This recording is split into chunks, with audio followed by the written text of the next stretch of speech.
Bismillahirrahmanirrahim. Assalamualaikum warahmatullahi wabarakatuh. Alhamdulillahirabbil alamin wassalatu wassalamu ala Rasulillah wa ala alihi wa sahbihi wa man tabi'ahu dah. Amma ba'd.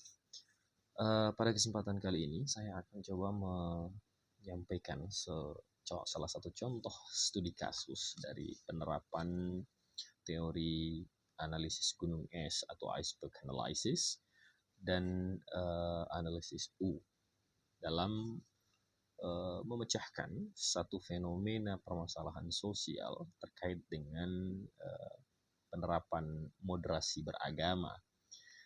Contoh kasus ini terjadi di salah satu kampung saya, di mana ada sekelompok kecil masyarakat yang mencoba untuk menerapkan satu sistem sosial yang sedikit bertentangan dalam tanda kutip dengan kebiasaan masyarakat yang dalam hal ini sesungguhnya adalah hal yang sangat sederhana namun berpotensi menjadikan hal itu menjadi sebuah konflik sosial di masyarakat. Jadi saya coba menggunakan analisis gunung es ini atau iceberg analysis untuk melihat fenomena ini, di mana sesungguhnya fenomena yang terlihat ini, seperti halnya dalam konteks penerapan analisis gunung es, itu yang terlihat eventnya itu memang sangat sederhana. Ada satu momen di mana salah satu kelompok kecil di masyarakat itu mencoba untuk menerapkan salah satu tata cara menyelesaikan aktivitas sebuah prosesi pemakaman di kampung saya itu menggunakan ritual-ritual atau tata cara yang sesungguhnya sedikit berbeda dari apa yang selama ini dikerjakan atau dilakukan oleh masyarakat banyak.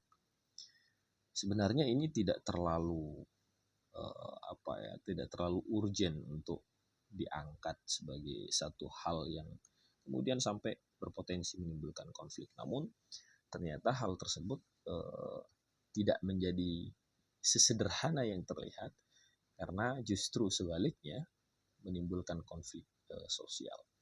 Dalam analisis gunung es kita tahu ya, event atau apa yang terjadi di permukaan itu bisa saja terlihat sangat sederhana, sebagaimana gunung es yang terlihat di permukaan laut yang mungkin hanya terlihat kecil.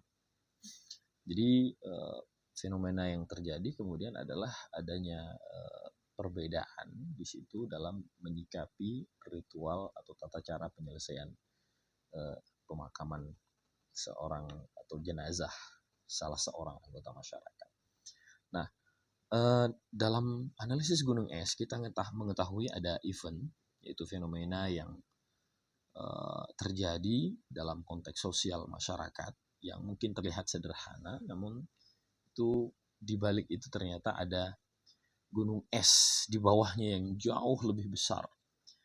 Yang itu dalam teori analisis gunung es itu misalnya ada pattern of behavior, kecenderungan yang terjadi dalam masyarakat dan terkait langsung dengan fenomena yang terjadi, yang terlihat di permukaan itu. Kemudian ada sistem structure, yaitu sistem atau struktur sosial yang memungkinkan atau pola terjadinya sesuatu tersebut di dalam masyarakat dan berkembang seperti itu. Kemudian yang terakhir itu ada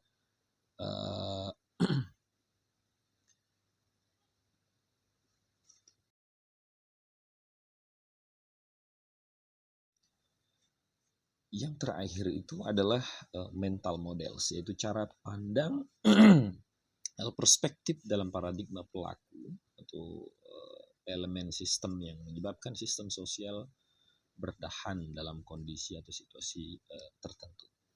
Nah, hal ini ketika saya coba terapkan dalam melihat fenomena atau kejadian yang terjadi di dalam konteks masyarakat saya terkait dengan tata cara perlakuan jenazah yang sesungguhnya tidak mesti harus berujung pada konflik sosial, tetapi kemudian karena kelompok kecil ini ngotot dalam tanda kutip untuk memaksakan tata cara pelaksanaan penyelesaian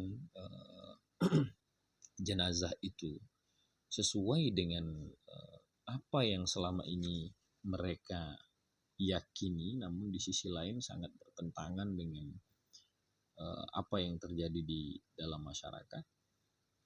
Ini membuat hal tersebut menjadi sangat berbahaya dalam tanda kutip.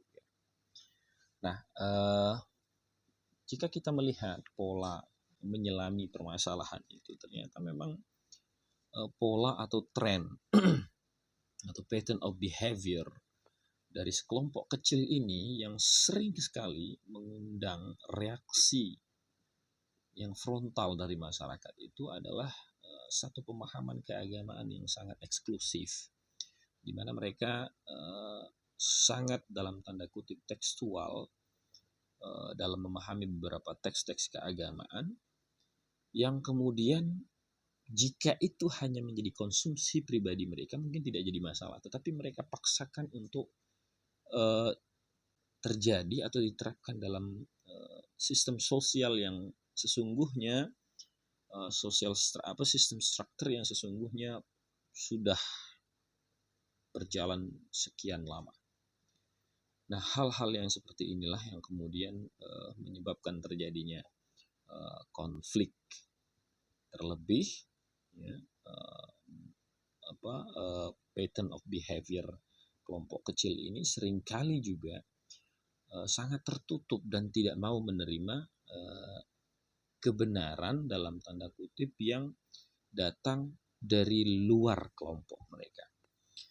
Dalam kasus ini kemudian apa yang mereka coba terapkan itu adalah bagaimana kemudian tata cara penyelesaian jenazah itu sangat berbeda ya dengan kebiasaan masyarakat, katakanlah seperti itu. Contoh kecil misalnya, ketika jenazah ini selesai disolatkan seperti itu, kemudian diantarkan ke tempat pemakaman, itu mulai dari prosesi pengantaran biasanya kelompok-kelompok kecil ini menegasikan atau meniadakan atau melarang keikutsertaan misalnya kaum atau jamaah perempuan. Kemudian yang kedua, dalam prosesi pemakaman mereka sangat tekstual dalam memahami hadis yang mengatakan bahwa Nabi Shallallahu Alaihi Wasallam ketika ada sahabat yang meninggal dunia, beliau berdiri mengelilingi kubur liang lahat itu, kemudian mendoakan secara pribadi-pribadi. Secara sebaliknya, dengan memahami teks hadis yang seperti ini, mereka kemudian melaksanakan prosesi pemakaman di liang lahat itu persis seperti bunyi hadis ini. Kemudian menyalahkan dalam tanda kutip prosesi yang selama ini misalnya dilakukan di dalam masyarakat, bahwa pemakaman itu biasanya sambil diiringi dengan pembacaan surat pendek mulai dari Al-Ikhlas, kemudian Qul a'udzu birabbil falaq, Qul a'udzu birabbin nas, Fatihah dan seterusnya, yang itu menurut mereka tidak ada dalam ajaran ataupun tidak ada dalilnya di dalam hadis-hadis Nabi. Sehingga otomatis pernyataan-pernyataan seperti ini, terlebih-lebih lagi misalnya ada pembacaan dalam tradisi masyarakat di sini itu adalah ada pembacaan talqin dan juga ada penyampaian kata-kata takziah, apakah itu dari perwakilan keluarga maupun disampaikan oleh tokoh-tokoh agama yang ada. Nah, hal ini kemudian ketika coba untuk ditentang oleh kelompok kecil ini, itu sangat berpotensi menjadi konflik. Sehingga disinilah pentingnya dialog, mengajak secara persuasif kelompok-kelompok kecil ini untuk kembali melihat apa yang terjadi di masyarakat itu sebagai suatu hal yang tentunya tidak bertentangan dengan teks-teks keagamaan seperti itu. Jadi disitulah kemudian saya mencoba untuk mengajak beberapa ya katakanlah personal dari kelompok kecil ini untuk kembali melakukan aktivitas rethinking atau mencoba untuk menyampaikan salah satu perspektif lain dari apa yang selama ini mungkin terlalu eksklusif mereka pahami. Jadi rethinking di sini mencoba mereka untuk mengajak mereka berpikir menggunakan perspektif lain. Ya, apakah itu pendapat lain yang kemudian coba selama ini memang kita tidak di masyarakat itu tentunya tidak lepas dari apa yang diberikan petunjuk oleh para tokoh-tokoh agama kita terdahulu. Nah, hal ini kemudian alhamdulillah dalam konteksnya saya coba mengumpulkan beberapa personal dari kelompok ini. Kemudian kebetulan ketika proses pemakaman itu ada tokoh agama, ustadz yang mereka jadikan rujukan itu hadir, dan saya coba untuk mengajak beliau berdialog dengan menghadirkan tokoh-tokoh masyarakat waktu itu dan tokoh agama setempat di desa saya, yang ternyata apa yang dipahami oleh anggota dari kelompok kecil ini sesungguhnya adalah berangkat dari pemahaman yang baru saja mereka kenal, namun ternyata tidak serta-merta demikian apa yang dimaksudkan oleh tokoh-tokoh agama mereka. Tokoh agama mereka, ustaz mereka waktu itu menjelaskan bahwa mereka tidak mungkin dan sangat tidak boleh untuk kemudian menentang atau bertentangan melakukan proses pemakaman itu yang kemudian menyalahi apa yang menjadi tradisi di desa setempat. Sehingga ternyata tokoh agama mereka pun, ustadz mereka pun menyampaikan bahwa niatan mereka untuk hadir ketika diundang oleh salah satu jamaah mereka yang ada di kampung saya itu, mereka menyampaikan bahwa sangat tidak ada masalah ketika prosesi pemakaman itu sesuai dengan apa yang dikerjakan di dalam konteks masyarakat yang ada di tempat saya.